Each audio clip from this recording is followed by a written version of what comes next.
Well, good evening, ladies and gentlemen. This is CVN News, and we have the rare chance tonight to speak with a individual who has brought a incredible story to the world's attention. Regards Alvin the Chipmunk, who is known for her singing with Simon and Theodore and Dave Seville.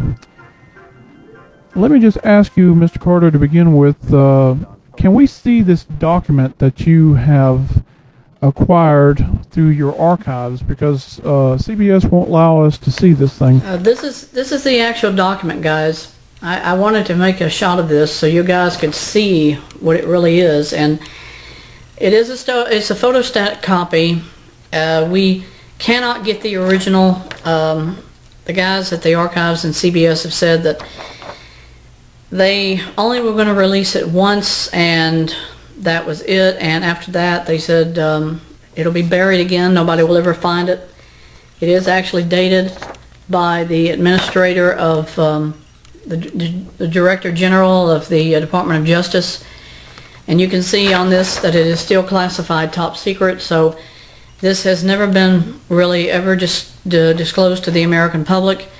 Whoever got this thing, at least somebody at CBS was smart enough back in the 60s or in the 80s actually to photograph it or to do something to keep some evidence of it still in existence, so that we could see this document now, because otherwise we never would have found out anything. If you could explain to us, did CBS ever give a reason for wanting to do this? I mean, did they? No, I don't know exactly. I'm doing this of my own free will, but then they kind of indirectly want people to know about it too, so they're not willing to say anything else except it's there somewhere, find it. If you want to do the story, great, otherwise just forget about it, and that's it.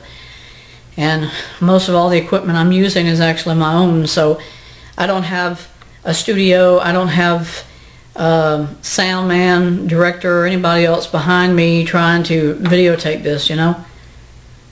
It just seems odd to us that they would do that. What was your opinion about why did CBS decide now of all times to do this?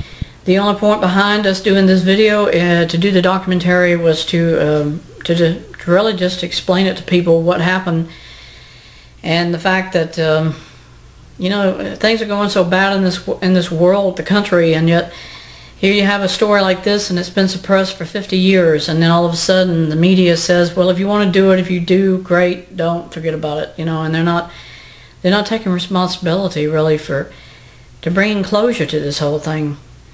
You know, and 3 years earlier, or 2 years earlier, you had John F. Kennedy assassinated.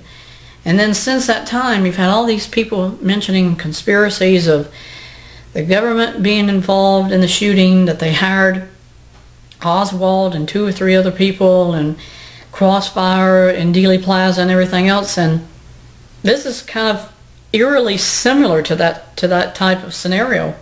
You had a conspiracy of a record company who did this sort of thing, and then turn around and hired somebody to come in there and shoot the assassin in prison, because they knew he would talk eventually, so they had to get rid of him. And once they did, then the Department of Justice was smart enough to have gotten involved, and they found out who it was, and they arrested him. And then they were actually assassinated in prison by the same people, because they didn't get paid. So you've got this triangle of injustice between those who started it, those who planned it, those who carried it out, and then finally the demise of everybody because of greed of money. Nobody wanted to pay anybody. And then they assassinated the assassin. You know, we don't know who Alvin the imposter really was. We never will know.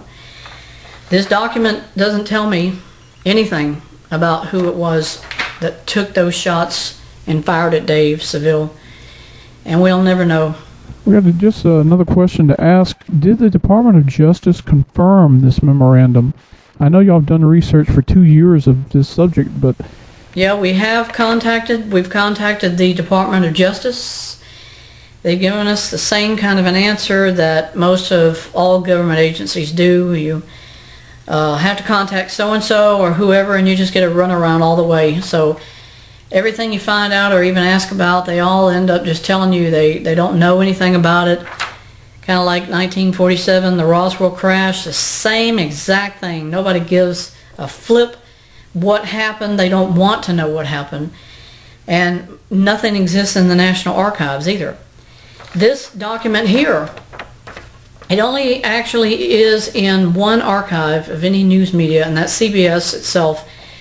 And National Archives says we don't have anything about this anywhere. And I know it's valid because I've done research of this photograph copy regarding the director, and this signature looks exactly like his. So I can't tell you guys that this is a fake, but if it is a fake, I don't know how they did it, because everything about it, and in our researching this, some people have been willing to say off camera, yeah, it happened. Other people, official sources, the San Quentin facility people who were there that particular time in history, they've all denied it. They said it didn't happen. We don't know what you're talking about. So it's still a suppressed issue. They still won't speak of it publicly about anything. So we may never know the true facts, because either it's been destroyed, except for the rarity that somebody in the early 80s smuggled this document out, gave it to CBS News, who in turn microfiched it, and then by the time, I guess, it either disappeared, somebody stole it, whatever, but it's still there. It's still in the archives. On behalf of CVN and all the viewers in Canada, thank you for answering our questions. Well, thank you very much for the chance to speak with you and to get this whole thing out in the open. My father did it 50 years ago for CBS, and I feel lucky enough that I can finally put closure to what he began and what he reported back in the those early mornings of 1965, when Christmas morning all the kids were getting up to, you know, to do what they do on Christmas morning. You know, you play games, you open your presents, and it's just a family time together. I mean, it's never going to be like that again, but isn't it sad? Nobody knew or remembers what happened after all these years. It's sort of like they brainwashed people. If not, it was just the lack of, kind of like disinformation that the government was throwing out at people, that they could not talk about this anymore. And nobody has. Nobody has mentioned it ever again. So now we'll never know what really happened, except for what this memorandum tells us. That's it. That's all we'll ever know, is what was reported. This event, which in Canada nobody even heard of either. I mean, I don't ever recall that being mentioned. So again, thank you for sharing this tonight on CVN, and good night. Thank you. To learn more about the history of television, the Library of Congress suggests these books.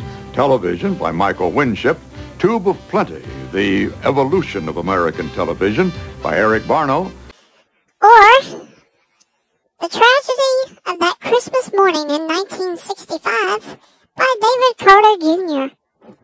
and An Album of Television by Carol A. Emmons. These and many other interesting books are available at your local library and bookstore. Visit them. They'll be happy to help you read more about it.